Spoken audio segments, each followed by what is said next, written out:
어떤 목사님이 페이스북에 그런 글을 했습니다.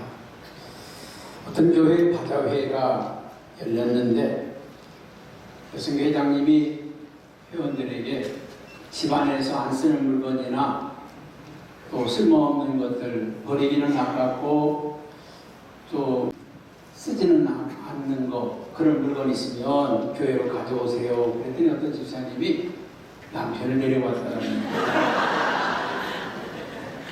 여성회장님 하는 말씀이 너무 이 물건은 유지 관리비가 비싸서 받을 수가 없고 또 사갈 사람도 없어가지고 받을 수가 없다고 도로 가져가라고 했다고 합니다. 요즘 세태를 말하고 있는 이야기인지도 모르겠습니다. 얼마 전에 국민일보에서 그런 기사가 있었습니다. 뉴욕 타임즈에 실렸던 기사를 인용해서 지금 이 인류 역사 가운데 가장 잘 살았던 사람, 가장 행복하게 살았던 사람이 누구일까요? 다윗이라고 그렇게 이야기를 한 것을 보았습니다. 이 인류 역사 가운데 가장 잘 살았던 사람, 가장 행복했던 사람, 그가 누구라고요? 다윗입니다. 요즘 사람들을 만나서 요즘 어떻게 사십니까? 하고 물어보면 네 가지로 대답을 한다고 합니다. 그 첫째는 요즘 어떻게 사셨습니까? 살고 계십니까? 물어보면 그럭저럭 삽니다. 그럭저럭 산다고 하는 사람이 있고, 두 번째로는 마지못해 삽니다. 마지못해서 산다고. 세 번째로는 죽지 못해 삽니다. 죽지 못해 삽니다. 네 번째로는 그냥 삽니다. 그냥 삽니다. 여러분 어디에 속한다고 생각이 드세요? 100명 중 1명도 행복하다고, 참 지금 좋다고 그런 사람 찾기가 어렵다는 것입니다. 다윗은 어떻게 살았기에, 어떤 인생을 살았기에 가장 잘 산 사람이었을까요? 사도행전 13장 22절에 보면 성경은 그렇게 말합니다.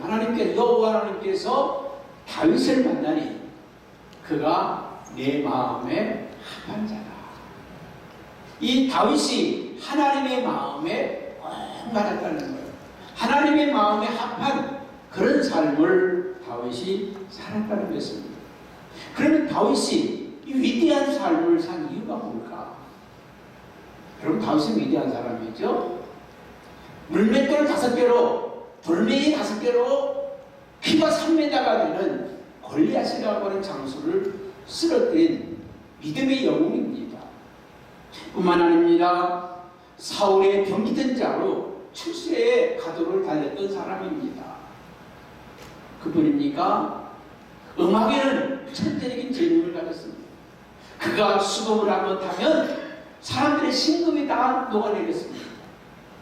그가 한번 연주를 하면 악귀들이 떠나고 귀신들이 떠나는 신통한 능력을 가진 음악가였습니다. 그는 최고로 출세했습니다. 그 당시에 사울왕의 사위가 되었습니다. 어느 면으로 보든지 세상적으로 보더라도 출세의 가도를 달렸던 사람이고 성공의 가도를 달렸던 사람입니다. 그래서 잘 산 사람일까요? 그래서 이 다윗이 행복한 사람이었을까요? 성경은 그것 때문에 행복한 사람이라고 말하지 않고 다윗이 감사하는 사람, 감사의 인생을 살았던 사람이기 때문에 그는 참 잘 산 사람이었다는 것입니다. 여러분, 다윗이라고 하는 사람은 실패를 통해서 감사의 삶을 배운 사람입니다. 실패를 통해서. 여러분, 형통할 때는 자기가 잘나서 그런 줄 압니다. 오늘 6절에 보니까 내가 형통할 때에 말하기를 요동치 아니하리라 하였도다. 내가 형통할 때에는 요동하지 않으리라고 말했다는 거예요. 여러분, 잘 나갈 때는 뭐 흔들릴 것 같지 않아요. 우리의 가정은 정말 누가 흔들어도 흔들리지 않을 것 같고, 우리 기업은 어떤 어려움이 와도 망하지 않을 것 같고 나는 어떤 병이 와도 다 이겨낼 것 같은 그런 건강을 자랑할 수 있을 것입니다. 여러분, 다윗은 믿음의 사람이었습니다. 믿음의 사람이었기 때문에 이 키가 3m가 넘는 골리앗이 이스라엘을 조롱하고 멸시할 때 키가 1m 50밖에 안 되는 어린 소년이 돌멩이 5개 들고 말이죠. 너는 큰 칼과 단창으로 나오지만 나는 만군의 여호와 이름으로 너를 대적한다. 웃기지도 않잖아요. 아니 어떻게 키가 3m고 한번 주먹 딱 쥐면요 으스러질 것 같잖아요. 그렇죠? 제가 한번 어떤 분하고 한 1m 90 정도 되나? 손이 저 제 손보다 3배는 큰 것 같아요. 아이고 악수를 딱 하는 손을 딱 잡으면 내 손이 으그러진 줄 알았어요. 꽉 잡으니까. 여러분 주일날 인사할 때요 그냥 내 손을 으그러지게 잡지 마세요. 어떤 분은 뭐 그냥 반가워서 그런 손을 꽉 잡으면 손이 부러질 것 같은 분도 있어요. 특히 남자분들은 큰 분들은. 여러분 키가 3m가 되는 장대한 이 골리앗이 말이죠. 그 칼 한 번 휘두르면 한 칼에 몇 명씩 목이 날아갈 것 같은 그런 큰 칼을 가지고 단검을 가지고 나온 이 골리앗을 뭘로 무찌르겠다고요? 돌멩이 5개 가지고 싸우겠다는 거예요. 보통 믿음 같은 믿음 없으면 그거 싸울 수 있어요? 보통 믿음 아니면 감히 생각이 날 수 있어요? 대단한 믿음의 사람이잖아요. 믿음 하나 가지고 세상을 다 이길 것 같은 다윗이었습니다. 그런 악기를 잘 다루어서 사람들의 마음을 심금을 녹여내고 악기까지 물러가게 하는 그런 능력자였습니다. 사울의 사회가 되어가지고 세상의 모든 권세를 다 가진 그런 사람 같았습니다.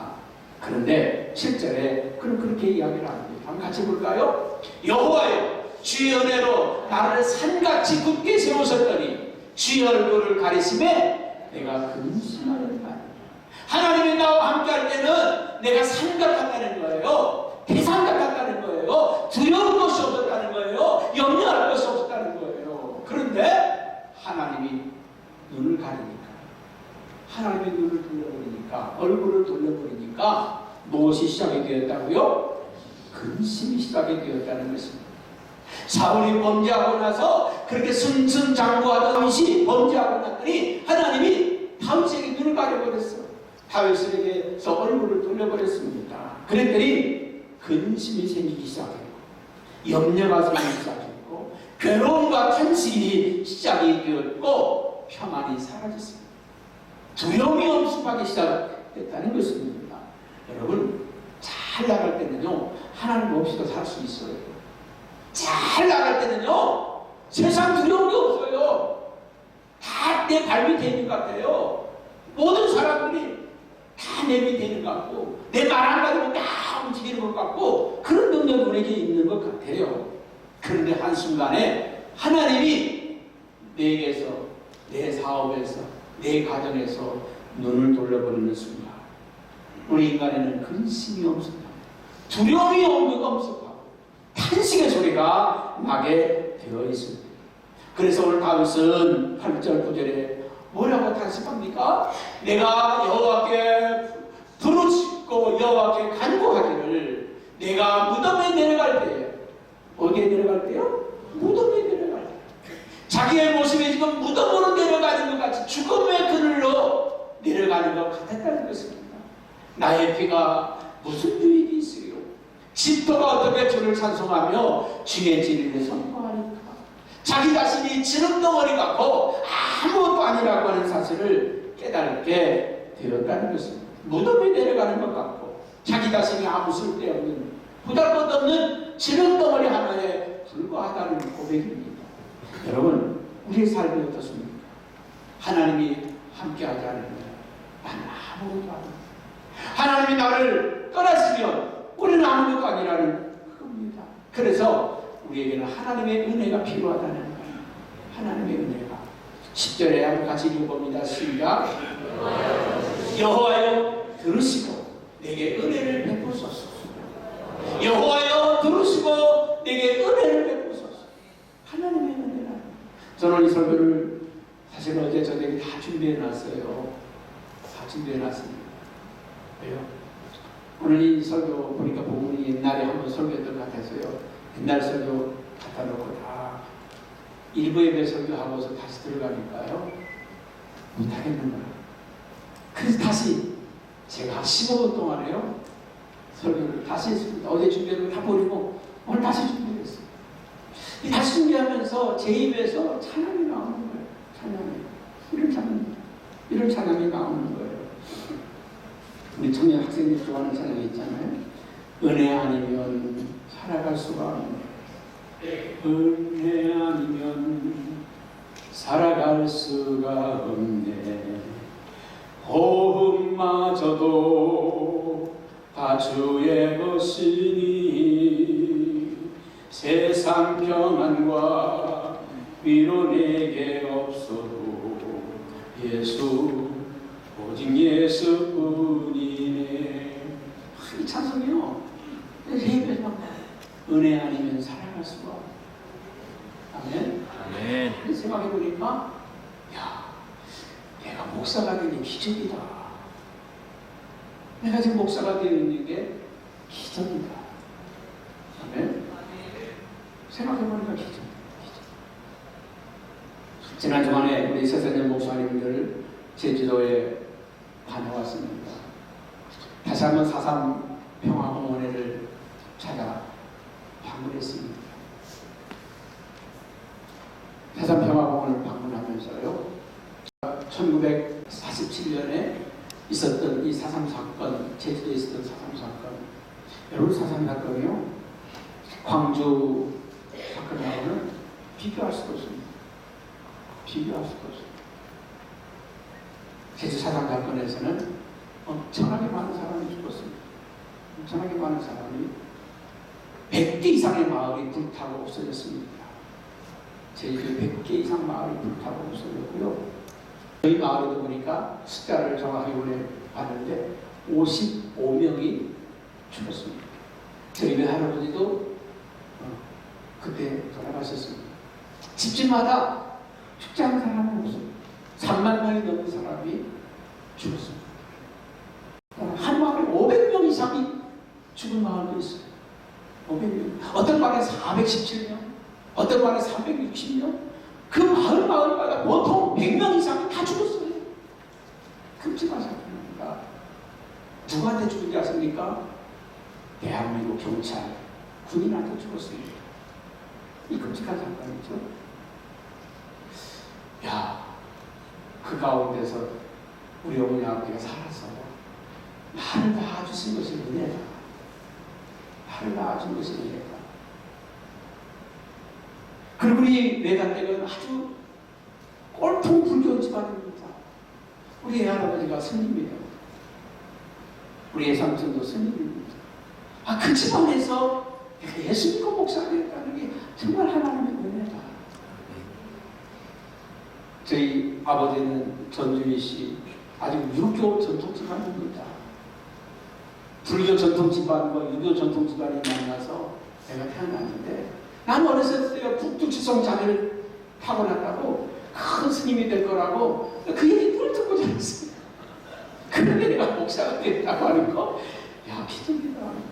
우리 집에는 예수 믿는 사람이 단 한 명도 없었어요. 단 한 명도. 그런데 예수 믿는 것도 기적이지만 목사가 된 건 기적이다. 제가 지나가는 뒤에 사람들이요, 조건은 버렸다, 조건은 버렸다. 왜? 예수 믿어서 한 사람 버렸다는 거죠. 그런 가정에서 내가 예수 믿고 구원받고 목사가 되었다는 게 하나님의 은혜가 아닙니다. 이거 저만의 이야기겠습니까? 오늘 여러분들이 이 자리에서 예배하고 하나님을 섬기고 있다고 하는 이 자체도 은혜예요, 은혜. 어떤 글을 읽다가요, 에티오피아의 하일레 셀라시라고 하는 황제가 유엔에, 우리나라 전쟁이 일어났을 때 유엔 집단안보 체제라고 하는 법을 발의했답니다. 집단안보 체제. 이 지구상에서 어떤 나라가 어려움을 당하면 유엔이 집단적으로 도와줘서 그 나라를 구출하자. 그런 법입니다. 그 법을 발휘했다는 거예요. 저 아프리카의 조그만 나라, 정말 기아와 굶주림 가운데 있는 가난한 그 나라 황제가 이 법을 발휘했다는 거예요. 지구상의 어떤 나라가 어려움을 당하면 그 나라를 유엔이 도와주자. 그래서 집단 그 법안을 발의하고, 우리나라 전쟁이 났을 때 자기 그 군고를 지키는 그 파수병들과 군인들 3,500명을 우리나라에 직접 보내가지고 위기의 참전국으로 등진하게 됐습니다. 그리고 이 122명이 유교 전쟁에서 죽고 534명이 부상을 당했다는 거예요.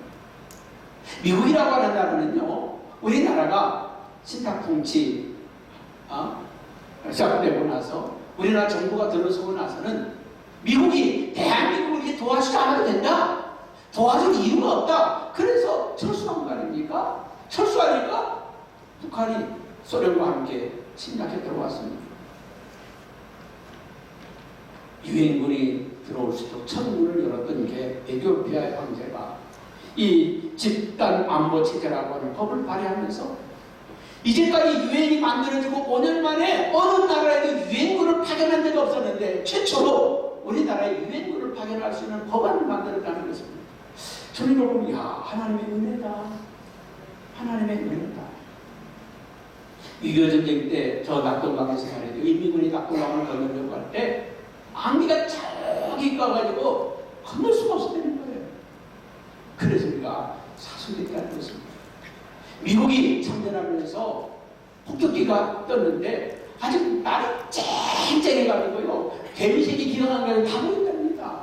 그래서 그 970톤의 그 폭탄을 떨어뜨려서 낙동강 전선을 깨뜨렸다는 거예요.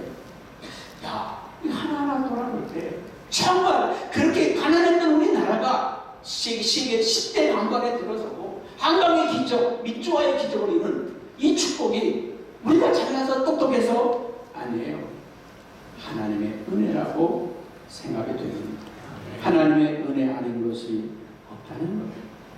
다윗은 실패를 통해서, 다윗은 고난을 통해서 자기 자신이 범죄하고 났더니 하나님의 그 보호의 장막이 거치고 나니까, 하나님의 얼굴을 돌리고 나니까 그 고통, 그 아픔 견딜 수가 없었어요. 견딜 수가 없었어. 그래서 하나님의 은혜를 구하잖아요. 하나님, 나를 구원해 주십시오. 나에게 은혜를 좀 베풀어 주시고 나를 좀 도와주시길 바랍니다. 하나님의 은혜를 구하는 모습을 우리가 보게 됩니다. 다윗은 하나님이 떠나시면 자기 자신이 아무것도 아니라는 거예요. 하나님이 자기를 버리시면 왕권도 부귀도 영화도 이 자리도 아무것도 아니라는 것, 그걸 깨달은 거예요. 그래서 하나님의 은혜가 필요합니다. 나를 좀 구원해 주시기 바랍니다. 나를 좀 살려주시기 바랍니다. 여러분, 오늘 하나님의 은혜를 경험한 사람만이 진정한 감사를 할 수 있어요. 우리 찬양대가 오늘 목소리가 컸어요. 잘했어요. 나는 목소리 큰 사람이 잘하는 것 같아요. 크게 하면 뭐 잘하는 것 같아요. 여러분, 그 베토벤이 있죠? 베토벤이 32살 때 병들어 죽게 되었습니다. 어떤 분이 전도자가 그를 찾아와서 이런 얘기를 합니다. 당신 하나님 만나면 희망이 생긴다. 하나님을 만나면 나 하나님 믿는데, 내 신앙생활 하는데, 신앙생활 하는 거 말고 하나님을 깊이 만나보라. 그 예배 중에 그 하나님을 만나는 경험을 했습니다. 하나님이 자기를 안아주시는 경험을 합니다. 성령이 자기를 깨끗하게 감싸주는 그런 경험을 하고 나서 그의 마음이 새로워지기 시작했어요. 하나님의 은혜를, 정말 이 죽음이 자기 앞에, 죽음의 그늘이 자기 앞에 다가오고 있지만은, 그러나 하나님을 만난 그 기쁨, 그 감격을 노래로 쓰고 싶어서 즉시로 작곡을 했답니다. 그것이 심포니 교향곡 9번이라고 합니다. 정말 하나님이 자신에게 베풀어준 그 은혜, 그 감격을 노래로 만들고 싶어가지고 최고의 교향곡, 심포니 교향곡을 만들어냈습니다. 거기에 제4학장이 우리가 즐겨 부르는 찬송 기뻐하며 경배하세, 기뻐하며 경배하세, 이 찬양.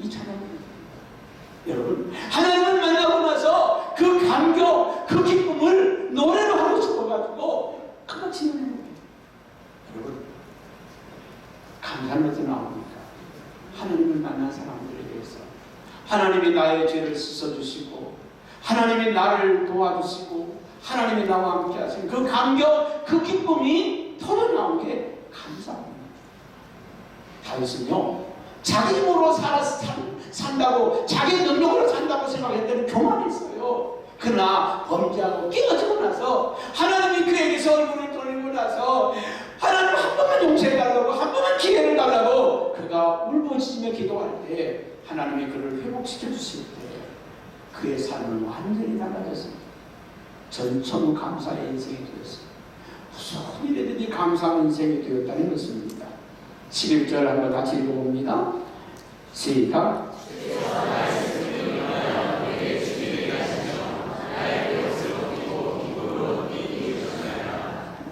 주께서 나의 슬픔이 변하여 나에게 춤이 되게 하시고 나의 베옷을 벗기시고 기쁨으로 띠를 띠우셨도다. 하나님을 다시 만나고 나니까, 은혜를 회복하고 나니까 슬픔이 변하여 춤이 되었다는 거예요. 아멘. 슬픔이 변해서 춤이 되었다. 여러분, 감사는 무엇이 있어서 하는 게 아니에요. 먹을 것이, 좋은 것이 생겨서, 좋은 차가 생겨서, 좋은 옷이 생겨서, 좋은 집이 생겨서 감사하는 게 아니에요. 내 삶의 현장에서 하나님의 은혜를 깨달은 그 순간 그냥 감사합니다. 그 다윗은 자기가 지금 왕으로 있어서 행복한 게 아니라, 부귀와 영광을 가득해서 행복한 게 아니라 그는 하나님이 함께하는 것, 그 자체로 감사했어요. 그래서 시편 84편 10절에는 그렇게 고백합니다. 주의 궁정에서 한 날이 다른 곳에서 첫날보다 나은 점. 주님의 전에 있는 것이 다른 곳에서 첫날을 있는 것보다 더 좋다는 거예요. 악인의 장막에 사는 것보다 하나님의 집에 움직이러 있는 것이 좋사옵니다. 나는 왕이 아니라도 그저 하나님의 교회에 움직이러 있어도 나는 좋겠다는 거예요. 얼마나 하나님의 은혜를 받았으면, 그 은혜를 깨달았으면 내가 왕으로 있는 것보다 하나님의 교회에 움직이러 있는 것이 더 좋겠다고 그렇게 고백하겠습니다. 12절에는 주께 의지하는 자가 복이 있다. 주를 의지하는 자가 복이 있다. 84편 12절입니다. 주께 의지하는 자가 복이 있다. 주님을 의지하는 사람이 복이 있다고 고백합니다. 그래서 다윗의 인생이요, 하나님을 만나고 나서 하나님 앞에 감사하는 인생이 되고 나서는 삶이 바뀌었어요. 어떻게 바뀐지 아십니까? 그 신하 시므이가 이 다윗을 조롱합니다. 다윗을 조롱합니다. 저주합니다. 그랬더니 신하들이 저는 쳐죽일까요? 당장에 쳐죽일까요? 그랬더니 다윗이 그런 얘기를 합니다. 내가 어찌 그를 죽이겠느냐? 내가 왕이 된 것은 백성을 죽이려고 있는 것이 아니라 살리려고 있는 거 아니냐? 저가 나한테 욕한다고 내가 죽이겠냐? 참 우리나라 좋아졌어요. 옛날에 대통령 욕하면 그 문방 보안대를 다 잡아가서 그냥 남산에다 다 가뒀는데 요새는 대통령 욕해도 안 잡아갑니다. 그렇게 감사합니다. 세상 참 좋아졌어요. 여러분, 그 당시 말에 왕을 조롱하고 왕을 멸시합니다. 저를 죽일까요? 내가 백성을 죽이려고 왕이 됐나, 살리려고 왕이 됐지. 여러분, 아들 압살롬이 아버지를 죽이겠다고 칼을 빼들고 쫓아다녔잖아요. 그때 다윗이 뭐라고 합니까? 내 아들 압살롬아, 내 아들 압살롬아, 내 아들 압살롬아. 신하들이 압살롬을 어떻게 할까요? 제발 죽이기를 말하라고, 내 아들을 죽이기를 말하라고. 아니, 아버지를 죽이겠다고 칼 들고 쫓아온 그 아들 죽이기를 말아달라고 사정을 하잖아요. 왜요? 하나님의 은혜를 경험하고 나니까 내가 죄가 많아서 그런 겁니다. 내가 잘못해서 그러는 건데 그러지 마라, 그러지 마라. 다윗의 평생 소원이 뭐였습니까? 하나님의 성전 짓는 거 아니에요. 근데 하나님이 너를 못 짓는다. 하나님, 제가 못 짓는 내 아들이라도 할 수 있게 해주세요. 하나님의 은혜를 깨닫고 나니까 도망가면서도 감사하고, 아들이 칼을 들고 죽이려고 쫓아온다고 해서도 감사하고, 감사하는 인생으로 바뀌었어요. 우리는 다음 주 추수감사주를 우리가 맞이하면서 우리의 삶이 감사 인생으로 바뀌었으면 좋겠어요. 미국에 오프라 윈프리라고 하는 유명한 토크쇼의 여왕이 있습니다. 그는 아버지가 군인이었고, 그 어머니가 결혼하기 전에 그 아버지가 눈이 맞아서 하룻밤을 자고 낳은 딸이 오프라 윈프리입니다. 사생아입니다. 결혼하지 않은 상태에서 낳은. 그래서 그 엄마가, 아버지는 그냥 피만 부리고 가버리고, 그 엄마가 나이가 어려서 키울 수가 없어서 외갓댁에 맡겨서 키우게 됩니다. 6살 때 사촌 오빠에게 성폭행을 당하고, 14살 때 동네 사람 남자에게 성폭행 당해서 아이를 출산합니다. 그 아이가 2주 만에 세상을 떠납니다. 지금 많은 사람들이 그를 위로하고 격려합니다. 어느 날 하나님의 말씀이 그에게 들려집니다. 시편 27편 10절에 있는 말씀입니다. 내 부모는 너를 버렸으나 여호와는 너를 용서하여 주실 것이다. 너의 부모는 너를 버렸지만 하나님은 너를 부모 주실 것이다. 정말 감사하고 감사할 건 하나도 없는데, 아버지가 자기를 버리고, 어머니가 버리고, 형제가 가족이 버리고, 외갓댁이 버리고, 다 자기를 버렸습니다. 정말 길가에 버려진 잡초 같은 인생으로 사는 그에게 하나님의 말씀이 들렸습니다. 너의 부모는 너를 버렸지만 하나님은 너를 용서하실 것이다. 감사할 수 없는 환경 가운데 그는 감사일기를 쓰기 시작을 했답니다. 하나님, 오늘은 아름답고 빛나는 하늘을 보게 된 것을 감사합니다. 오늘은 옛날 친구와 만나서 지나간 아름다운 추억 얘기를 나누게 해주신 것을 감사합니다. 오늘 점심에는 맛있는 햄버거를 먹게 된 것을 감사합니다. 오늘 친구에게 책을 선물 받게 된 것을 감사합니다. 그 책 속에 아름다운 이야기들을 읽게 된 것을 감사합니다. 자기의 삶 가운데 아주 사소한 감사의 일기를 써내려가기 시작했습니다. 그 마음이 따뜻해지기 시작했어요. 그리고 그는 방송국에 취직을 하게 되었고 토크쇼를 진행을 맡게 되었습니다. 많은 사람들이 슬픈 이야기, 고통스러운 이야기, 아픈 이야기 들으면서 그래요, 맞아요, 얼마나 힘들었겠어요, 저도 그럴 때가 있었는데요, 이렇게 이겼어요, 저도 그런 어려움이 있었는데요, 이렇게 극복했어요. 그 말할 때는 많은 사람들이 위로를 받고 힘을 얻었다는 거예요. 지금도 이 오프라 윈프리의 그 토크쇼를 보기 위해서 하루에는 1,400만 명이 넘는 사람들이 텔레비 앞에서 이 쇼를 보고 있다는 거죠. 그가 말 한마디 딱 하면 기적이 일어납니다. 제가 어제 이 책이 읽었는데요, 굉장히 감동받았어요. 그 다음날 1,000만 부가 팔립니다. 그의 말 한마디는요, 굉장한 영향력. 그래서 미국을 움직이는 100대 인물 가운데 1, 2, 3 가운데 항상 들잖아요. 그런 대통령 출마 의사가 없지만 차기 대권 후보자 1순위로 오르는 사람이 오프라 윈프리잖아요. 지나간 아픔과 상처를 감사로 바꿨더니 많은 사람을 위로하고 많은 사람을 격려하며 축복하는 인생으로 바뀌어졌다는 것입니다. 사랑하는 여러분, 오늘 하나님 우리에게 감사하며 살라고 말씀을 합니다.